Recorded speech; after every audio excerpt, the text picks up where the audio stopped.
አዳም ወዴት ነህ ያልከኝ በፍቅር ድምጽ ፈለከኝ። ውስጥ ያለው የዛር መንፈስ ምን ይፈልጋል መሰላችሁ? ሰራዊት ይፈልጋል። አንዳንድ ጊዜ በጾም በጸሎት ሲያስቸግሩት፣ እያቆረቡ ሲያስቸግሩት፣ መንፈሳዊ ቦታ እየሄዱ ሲያስቸግሩት ሰራዊት ይፈልጋል እና መተቶችን ያስገባል። ከጎረቤት ነገረኛ እንድትነሳባት በማድረግ ነገረኛ እንድትነሳባት ያደርግና ከዛ ሴትዮዋ ቆይ ባልሰራልሽ ብላ ሄዳ ጠንቋይ ጋር ስታስደግምባት ምን መጣ? መንፈስ መጣ። ናግባ ይለዋል። ከዚህም ከጎረቤት ከዛም እንዲጣሉ ያደርጋቸውና መንፈስ እንዲገባ ያደርጋል። ማላይ እቺ እየሰገደች እየጾመች እየጸለየች ወይም ደግሞ ጥሩ ህይወት እየኖረች የነበረችውን ሴትዮ ነገረኛ አድርጎ ማለት ነው። መልካም ሰዎች ሆኖ አንዳንድ ጊዜ የማይጠበቅባቸውን ድርጊት ሲያደርጉ አላያችሁም? ጥሩ ያልሆነ ነገር ያ ሰራዊት ፍለጋ ነው። ነገር በመጣ ቁጥር ጸብ በመጣ ቁጥር ጠላት ስለምታፈሩ ከጠላት ደግሞ መንፈስ በቡዳም ይመጣል፣ በምቀኝነትም በመተትም በክፋትም ይመጣል። ለዚህም ታረቁ፣ አትጣሉ፣ ይቅር ተባባሉ የሚባለው መንፈስ እንዳይመጣም ጭምር ነው። ሴትዮዋ ቤት ሆና ቆይ ባልሰራላት እያለች ስትዝት ክፋት ይመጣል፣ የበቀል መንፈስ ይመጣል። ሄዳ ስታሰራላት ደግሞ ባልሰራላት ብላች አይደል? ስታሰራላት ደግሞ ይመጣል። እርቅ ካለስ ይሄ ሁሉ ነገር የለም፣ አይመጣብንም። ስለዚህ ለዚህ ነው ሰላማዊ መሆን የሚጠቅመው። አሁን ከዚህ ጋር ምን አገናኘው ብትሉ ከጎረቤት ሴትዮዋ በክፋትም ስታይ በተንኮልም በመተትም ስታይ ከዛ እንዲህ አይነት ባህሪ ያለው መንፈስ ይመጣል። የቆዳ በሽታ ከሆነ የማዲያት ከሆነ ይመጣል። አለርጂክ የምትሉት እናንተ የቡዳ መንፈስ ይሄ እንቁላል ሲበሉና ወተት ሲጠጡ ልጆች እንቁላል እኮ አይስማማትም ቆዳዋ ተበላሸ አትሳማት በእናታችሁ ይባላል። ያ ሁሉ የሚመጣው በሽታ ነው። ከአንዱ ወደ አንዱ ይጋባል። የመንፈስ በሽታ ነው። ከነዛ ከጠንቋይ ከጎረቤት የመጣ መንፈስ እዚህ ቤት ሲመጣ አጉል ባህሪ ይመጣል። ከዛ ምንም ቋንቋም አያስፈልግም። እኔ ነኝ የምጨርሰው። ወይ እዛ አይነት ላይ ይኖራል ወይ ሌላ የዝሙት መተት ምናምን። የኔ አይነቱ ቢጠፋ እንኳን መተት አይጠፋም። ለዛ እንነጋገርና ማገናኘት ነው። አንዳንዴ ምን በአሁን ጊዜ እኮ ስማቸውንም እንኳን ሳይተዋወቁ እኮ አብሮ አድረው ይለያያሉ። ምን እንትን ትላለህ? ስም እኮ ሳይተዋወቁ አብሮ አድረው ይለያያሉ። ስም ሳያውቁ ይኸውልህ እንደዚህ እንደዚህ ይላሉ። ስራቸው ስለሆነ በነጠላ እንደዚህ እንደዚህ ይላሉ እያንዳንዷ። እንደ ቀላል ነገር በቃ ሰውን አገኘከው፣ ጨበጥከው፣ ሻይ ቡና አልከው፣ ተለያየው። ልክ እንደዛ። እንዲያውም እሱ ሻይ ቡና ለማለት እንኳን ገንዘብ ያስፈልጋል። እኔ እንደ አራዊት በየዛፉ በየምኑ እንደ ዘመናዊነት በየመኪናው በቃ እንደዛ ነው ፈልገው። ይሄ ነው የምትፈልገው? አዎ። እዚህ ውስጥ አንተ ምን አገባህ? እንዴት ምን አገባህ? ዋናው ዓላማችን ሰውን ከነዚህ ማለያየት ነው። አንድ በሚቀጥለው ደግሞ ለኛ ተገዢ ማድረግ። ሁለት የሰው ልጅ እኮ በዝሙት ከተያዘ ሁሉም ነገር ነው የሚጥለው። አታውቅም? ምኑን ይጥላል? ዝናውንም፣ ክብሩንም፣ ማረጉንም፣ ምኑንም ኤቭሪቲንግ። ቀፎ ነው የሚቀረው። ቀፎ። እስቲ የዝሙት ችግር ያለበት ሰው ቤት እንኳን ኖሮት አይተህ ታውቃለህ? ትዳር የለ፣ እሱን አላጠናሁም። ኑሮ የለ፣ ገንዘብ የለ። እባክህ ታውቃለህ። ዝም ብለህ ነው አንተ እኔን የምታስለፈልፈው። ታውቃለህ። እኔ የምልህ አንተ እዚህ እንዲህ አይነት ጥናት ውስጥ አንተ ምን አገባህ? እንዴ አጠናለሁ እኮ አጠናለሁ። አንተ እንዴት አድርጌ ህዝቤን አድናለሁ፣ እንዴት አድርጎ ገንጮሩ እንዴት እየተጫወተባቸው ነው ብለህ አይደል እንደ እየተንበረከክ እዚህ እየለመንክ የምታድረው ታዲያ። በቃ እኔ ደግሞ እንዴት አድርጌ ነው ይሄንን ህዝብ ምጋልበው፣ እንዴት አድርጌ ነው ከፈጣሪው ማለያየው። ጭራሽ ለሰከንድ ይሄ ፈጣሪ እንዳለ ያውቃል። ፈጣሪን ማሳት ነው። እኔ ግን ጭራሽ ፈጣሪ እንዳለ እንዲረሱ ነው ማረገው። አንተ ደግሞ እንዲረሱ ይሄ ገና መመራመር ነው። ለምን እንትን ካለ ከቼጉቬራ ይሻላል ከፈጣሪ ምናምን፣ ቼጉቬራ ይሻላል ምናምን። አንተ ሰይጣን ነው። ሁልጊዜ ባህሪያችንን፣ ጸባያችንን፣ ሁሉ ነገራችንን መንፈሳዊ ህይወት ውስጥ እንክተተው። መንፈሳዊ ህይወት ውስጥ የሆነ ባህሪ፣ ጸባይ፣ አኗኗር ዘይቤ አጠቃላይ በሙሉ ኪሳራ የለውም። ፍሬያማ ነው የምንሆነው።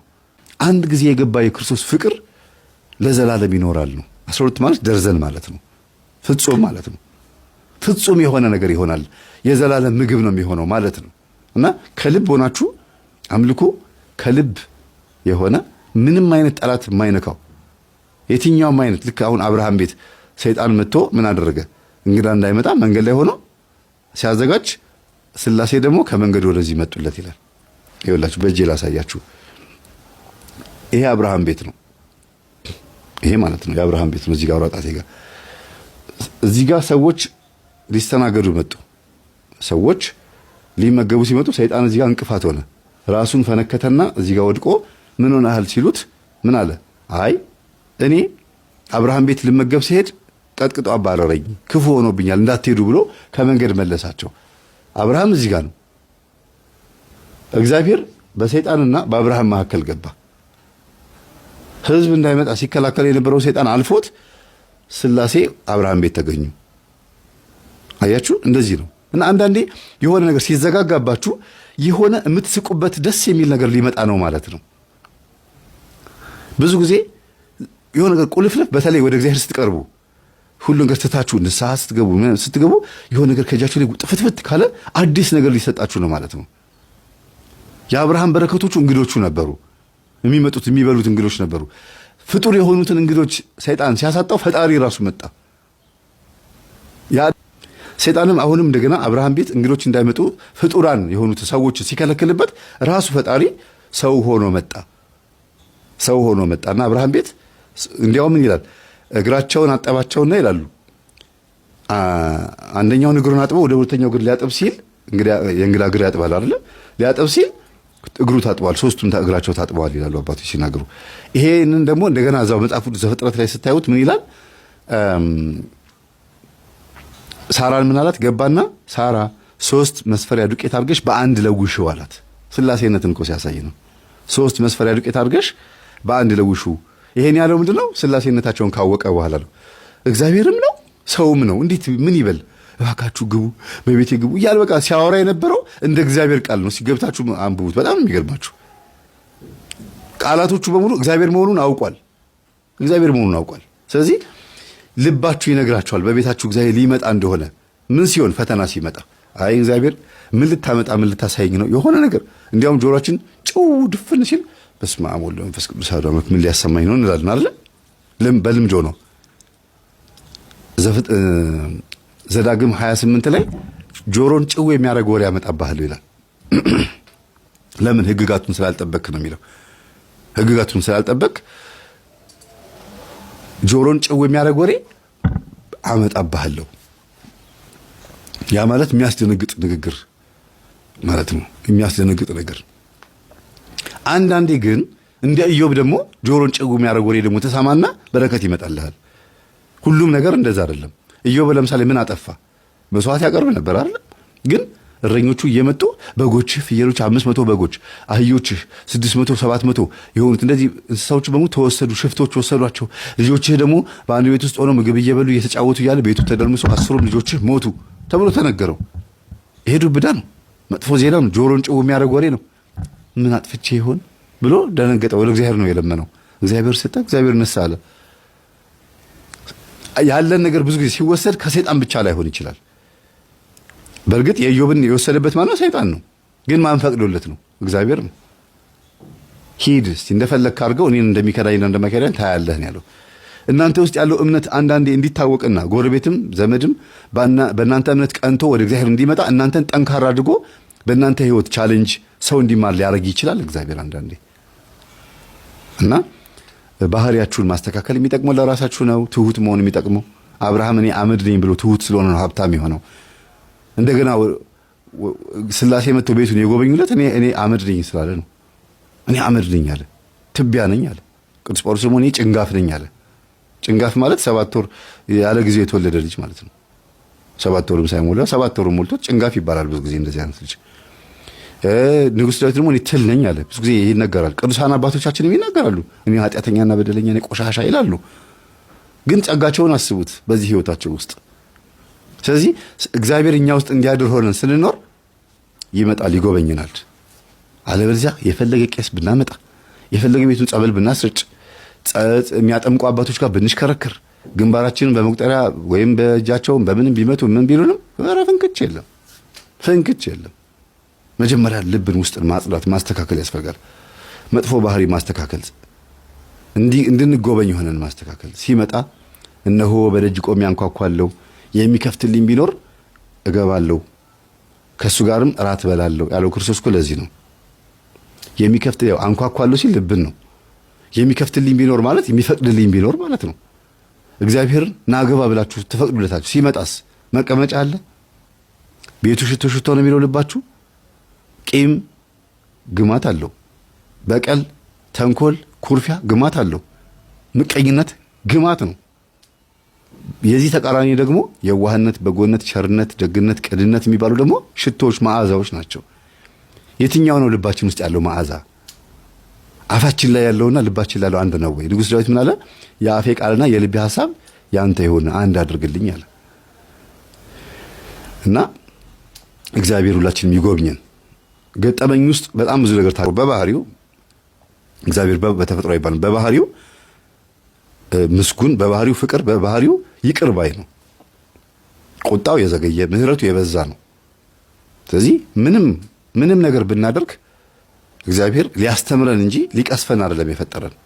ግን አልሰማም ካለና ነጻ ፈቃዳችንን ሳንጠቀምበት ሳናመልከው ከሞትን እቺን ምድር ከተሰናበትን ጥርስ ማፋጨት ወዳለበት እሳትና ዲን ባለበት በጣም ብዙ ስቃይ ባለበት ገሃነም ውስጥ ትቃጠላላችሁ ብሎ በተናገረው መሰረት መርጠን ሄደናል ማለት ነው። መርጠን ሄደናል። ያ ምርጫ ደግሞ በነጻ ፈቃዳችን የመጣ ምርጫ ሁለተኛው ሞት ላይ በደንብ ያገኘናል።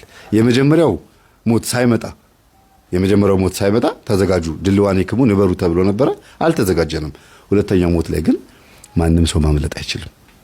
ከባድ ነውና እግዚአብሔር ይማረን፣ እግዚአብሔር ይፈውሰን። ሰላም ነው። ፊደሎቹ አይናቸው ላይ ይርመሰመሳሉ። ይህ ምልክት ደብተራው ወይም ደጋሚው ላይ ያለው የአካል ችግር በላኮ መተት አማካኝነት የደብተራውን አካል ስትዋረሱ ነው። ሌላው መተት የተመተተበት ሰው ጠባዩን እጅግ የሚያከፋውና የሚቀያየረው በመተት የገባውን አጋንንት ጠባይ ስለሚዋረስ ነው። የመተት አጋንንት ውስጣችን ሲገባ በቀን ውስጥ ብዙ ተለዋዋጭ ጠባይ ይኖረናል። የተናገርነውን አናውቅም፣ አናደርግም፣ በቃላችን አንገኝም።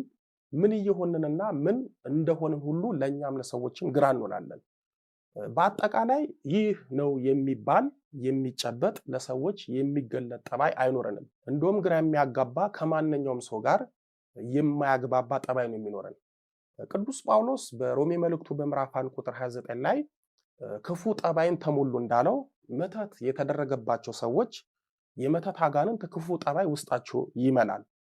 ለምሳሌ መተት የተደረገበት ባል ሚስቱን በድንገት ይጠላል። ቀድሞ ይሰጣት የነበረውን ፍቅርና ክብር በአንድ ጊዜ ተዋል። ከሷ ጋራ ሲተኛ የገዛ ሚስቱ አካል የሌላ ሰው አካል ይመስለዋል።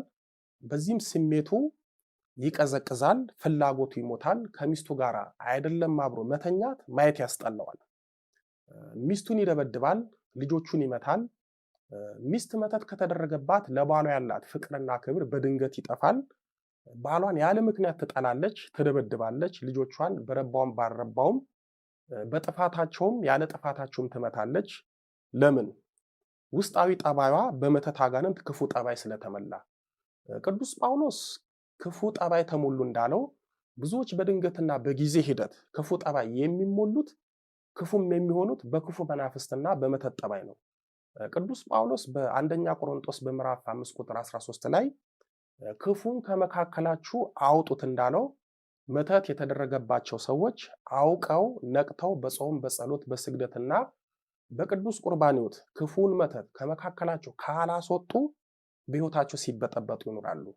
ከባሰ ደግሞ ምናልባት ሕይወታቸውንም ሊያጡ ይችላሉ። ለምሳሌ አንድ ተማሪ በእውቀቱ መተት ሲደረግበት በመጀመሪያ የተፈጥሮ እውቀቱን በመተት አጋንንት እንዲያጣ ሲያደርጉት አንደኛ መተቱን ያስመተተበትን ሰው ጠባይ ይዋረሳል። ያስመተተበት ሰው ድንዝ ያለ ሙልጭ ያለ ሰነፍ ከሆነ የተመተተበት ተማሪም በድንገት ድንዝ ይላል፣ ከጉብዝና ወደ ስንፍና ይሸጋገራል። ሁለተኛ ተማሪው መተቱን የመተተበትን ሰው ጠባይ ይዋረሳል። ጠባዩ ተገልብጦ ሌላ ሰው ይሆናል። ሶስተኛ በመተት ወደ ህይወቱ የገባበትን አጋንንት ጠባይ ይዋረሳል። አጋንንቱ አፍዝዞ አደንዝዞ ትምህርት አስጠልቶት ትምህርት አስትቶት ከትምህርት ህይወት ያስወጣዋል። ምናልባት ተማሙቶ ቢማር እንኳን ዩኒቨርሲቲ የሚያስገባውን ውጤት ማምጣት አይችልም። መተቱ በምንሰራው ስራ የተመተተብን ከሆነ የምናሳየው ጠባይ ስራውን መጥላት፣ ስራ ቦታ ማንቀላፋት፣ በአግባቡ አለመስራት፣ ስራው አልገፋ ማለት፣ ብቃት ማጣት ወይም መቀነስ፣ ድንገተኛ ህመምና ድብርት፣ ተለዋዋጭ ጠባይ መኖር፣ በስራው ችሎታ ወደ ተሻለ ከፍታ ከፍ አለ ማለት፣ ሰርቶ ባገኘው ገንዘብ በረከት ማጣት ወይም በገንዘቡ ምንም ቁም ነገር ሳይሰራ ማባከን ወዘተ ናቸው። ስለዚህ ሰውየው ላይ እንደተመተተበት የመተት አይነት በየፈርጁ የተለያዩ ችግርና ጠባይ በህይወቱ ይታያል፣ ያስተናግዳል። ልጆቼ ፀጉር ቤት ሊሰሩ ሲሄዱ በተደጋጋሚ ቅባ ቅዱስ ተቀብታችሁ ውጡ፣ ፀጉራችሁን ከታጠባችሁ በኋላ መጨረሻ ላይ ንጹህ ቦታ ላይ ሄዱና ፀጉራችሁ ላይ ጸበል አፍስሱበት። ሹሩባ ተሰርተው የሚምጡ ፀጉራቸውን የሚያስይዙ ትምህርት ቤት የሚሄዱ ጸበል አድርጉበት። ለምን? ቡዳ እንዳያገኛቸው ነው፣ እንዳይመለከተው ነው፣ ቢመለከተውም እንዳይገባ ነው። ፀጉር ቤት ተሰርታችሁ ከመጣችሁ በኋላ እከክ በከክ የሆናችሁ የበላችሁ ያሳከካችሁ ሰዎች የላችሁም? ቁስል በቁስል የሆናችሁ ንፍርቅ ፎሮፎር ብቻ የሆናችሁ ሰዎች የላችሁም? የሰው ማበጠሪያ ያበጠራችሁ ሊሆን ይችላል። አዎ ፎሮፎር ይጋባሉ። ግን አንድ ጊዜ ከሆነ ችግር የለም፣ ይለቃል ቅባት። ፎሮፎር ብዙ ጊዜ ከድርቀት የመጣ ነው። ስትቀቡ ራሳችሁ ስትንከባከቡ መጥፋት አለበት። ካልጠፋ ግን ቡዳ ነው። ቅማል ሁሉን ንጽህና ጠብቃችሁ አሁንም ልክ እንደዚህ ልጅ ይሄ ልጅ ራሱን በደንብ ሊታጠብ ይችላል። ሁሉ ነገር ግን ንጽት አድርጎ ጸርቶ እንደገና አሁንም ቅማል ቢመጣ ከሆነ ቡዳ ነው ማለት ነው። እና የሰው አይን ላይ ሆኖ ወይኔ ፀጉሩ ሲያምር ወይኔ ፀጉሯ ሲያምር ካለ በቃ ቅማል በቅማል ለምትሆኑ ቁስል በቁስል ትሆናላችሁ ማለት ነው። ይሄ የቡዳ መንፈስ ነው። በህልም ራሱ ጅብ መጥቶ ፀጉራችሁን ሲነጭ ልታዩ ትችላላችሁ። አዳም ወዴት ነህ ያልከኝ በፍቅር ድምፅ ፈለከኝ፣ አልብሰኛል ነጩን ልብስ እወድሃለሁ ኢየሱስ፣ አከብረሃለሁ ክርስቶስ።